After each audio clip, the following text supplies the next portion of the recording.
Desde tiempos remotos, la humanidad ha buscado un patrón secreto en la estructura del universo, una clave invisible que pareciera guiar la forma en que todo se construye, desde la célula más simple hasta la galaxia más lejana. Como si detrás del caos aparente existiera una técnica, un diseño oculto trazado por algún antiguo arquitecto cósmico. Al observar la naturaleza, sus espirales, simetrías y proporciones, muchas culturas intuyeron que esas formas no eran casuales, que había un orden silencioso guiando la materia, la conciencia e incluso el tiempo. Esa intuición inspiró pirámides, catedrales, mandalas y laberintos, estructuras donde cada línea y proporción parecía obedecer una lógica superior. La geometría sagrada propone que las formas y los números no son meras herramientas, sino pruebas de una inteligencia que dejó sus huellas en la creación de la naturaleza. Pero, ¿qué hay realmente detrás de esta idea? ¿Estamos ante una prueba de un diseño propio de una inteligencia divina? ¿O simplemente estas interpretaciones son una forma del hombre de imponerle sentido y orden al caos? Esto es El Faro de Enki, espacio donde hablaremos sobre temas metafísicos, filosóficos, psicológicos y mágicos, con un enfoque racional y analítico, basado en la evidencia existente tras años de estudio como miembro de sociedades secretas. La geometría sagrada es la creencia o hipótesis cultural de que existe un patrón divino que se repite en la creación del universo, como una especie de código que se puede apreciar en ciertas formas geométricas. Se le denomina sagrada porque se asocia con la idea de lo divino y con el suponer que existe un orden oculto en el caos del universo, como si existiera una técnica que se repite en la naturaleza. Ejemplos de la geometría sagrada son el código Fibonacci y el número áureo. El código Fibonacci es una secuencia matemática donde cada número es la suma de los dos anteriores. Lo fascinante es que la naturaleza parece usar este patrón para crear de forma ordenada y eficiente. Lo vemos en la disposición de las hojas, las espirales de las conchas, los girasoles, los huracanes e incluso las galaxias. Esta secuencia no solo refleja un orden matemático, sino una lógica profunda en la forma en que la vida se organiza y se expande. El número áureo, por otro lado, está estrechamente ligado con la secuencia Fibonacci. Es una proporción aproximadamente de 1.618 que se manifiesta al dividir dos números consecutivos de la secuencia. En el arte, esta proporción se ha utilizado durante siglos para lograr equilibrio, armonía y belleza. Aparece en la arquitectura clásica, en las pinturas del Renacimiento, en las esculturas y también en el diseño contemporáneo. ¿Cuál es el origen y desarrollo de la geometría sagrada? Las culturas antiguas incorporaron patrones geométricos en sus construcciones y cosmologías. Civilizaciones como Egipto, Mesopotamia, la India védica o Grecia entendían que el orden de los astros, la forma de las plantas e incluso la estructura del cuerpo humano obedecían a principios matemáticos. En Grecia, esta idea encontró formulación más racional con Pitágoras y Platón. Para ellos, los números y las formas eran la esencia de la realidad.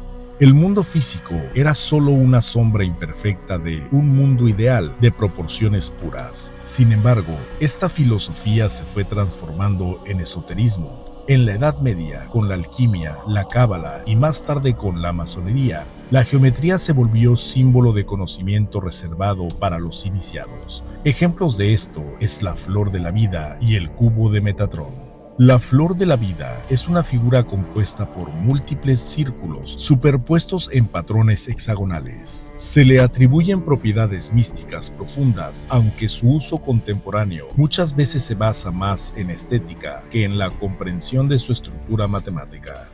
A partir de esta flor de la vida se extrae el cubo de Metatrón, que contiene los 5 sólidos platónicos, figuras tridimensionales consideradas la base de toda la materia.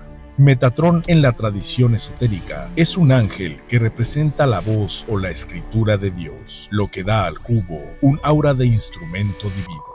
Otro ejemplo de usos místicos de la geometría sagrada son los mandalas y los yantras, diagramas circulares con simetría radial usados en rituales y en meditaciones de culturas orientales. Y asimismo, en general, muchas culturas, religiones, movimientos espirituales e incluso en la masonería, el gnosticismo, el hermetismo y otras órdenes iniciáticas, se ha visto en la geometría sagrada una representación del orden divino o del equilibrio universal, y se cree que ésta encierra secretos sobre el humano, el universo y la divinidad.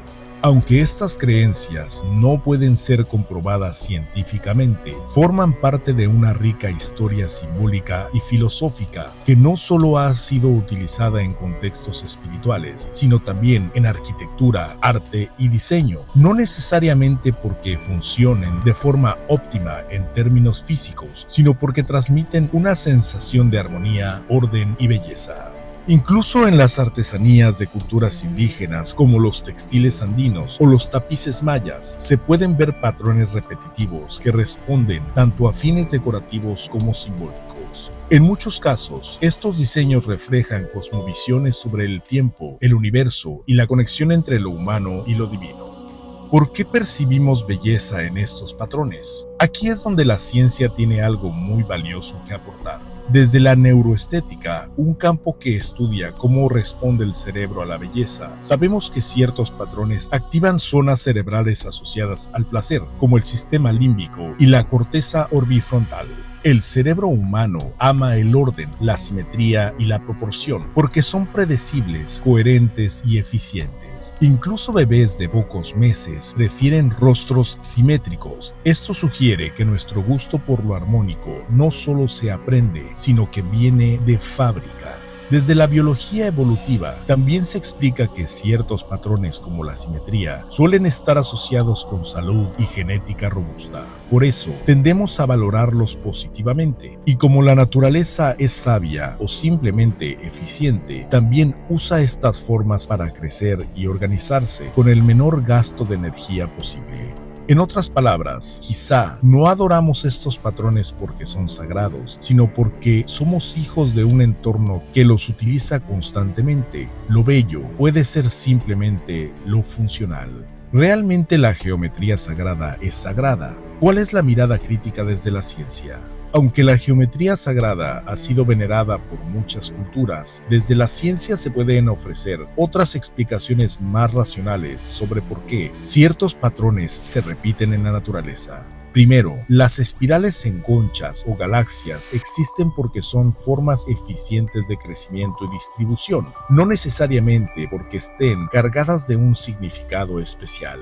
Las abejas construyen panales en forma de hexágonos porque es la forma que permite ocupar más espacio usando menos cera, siendo un tema de economía energética. Y por último, los árboles y los sistemas circulatorios siguen patrones fractales porque les permiten maximizar la distribución de nutrientes o la luz con el menor gasto de energía.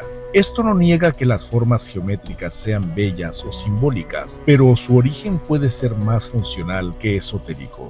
En otras palabras, la naturaleza tiende a repetir ciertas estructuras no porque copie un código divino, sino porque esas formas son las más eficientes para su desarrollo. Por otro lado, es importante tener cuidado con algunas afirmaciones exageradas que se hacen en círculos New Age. Muchos textos y documentales populares mezclan verdades matemáticas con interpretaciones sin base, afirmando, por ejemplo, que todas las grandes civilizaciones usaban el número áureo de forma consciente, cuando en realidad eso no siempre puede comprobarse, y estructuras como las pirámides, más allá de estar cargadas de un simbolismo esotérico, simplemente representan la forma más sencilla y eficiente de construir edificaciones de altura considerable.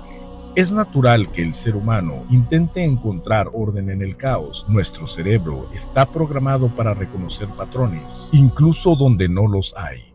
Tal vez existe una inteligencia organizadora detrás de todo esto, o también es posible que solo proyectamos en el universo nuestras propias estructuras mentales y buscamos en el caos un reflejo de nuestro deseo de orden. Pero como todo lo simbólico puede volverse una prisión si lo tomamos literalmente, hoy, en una época saturada de esoterismo superficial y marketing espiritual, la geometría sagrada se ha convertido en parte del decorado de lo místico pop. Y aún así, sigue teniendo la capacidad de llevarnos hacia preguntas profundas si sabemos mirar más allá del símbolo. Quizá no necesitamos que todo tenga un significado oculto, tal vez basta con contemplar lo bello y lo simétrico como un reflejo de nuestra propia mente buscadora. La geometría sagrada no tiene por qué ser mágica para ser poderosa. A veces, lo verdaderamente sagrado está en nuestra capacidad de asombro, pero eso es otra historia. Si te ha gustado este video, mucho te agradecería suscribirte, compartirlo o simplemente regalarme un like. Sugiéreme en la caja de comentarios algún tema sobre el que te gustaría saber y trataré de abordarlo en una próxima entrega. Esto es El Faro de Enki.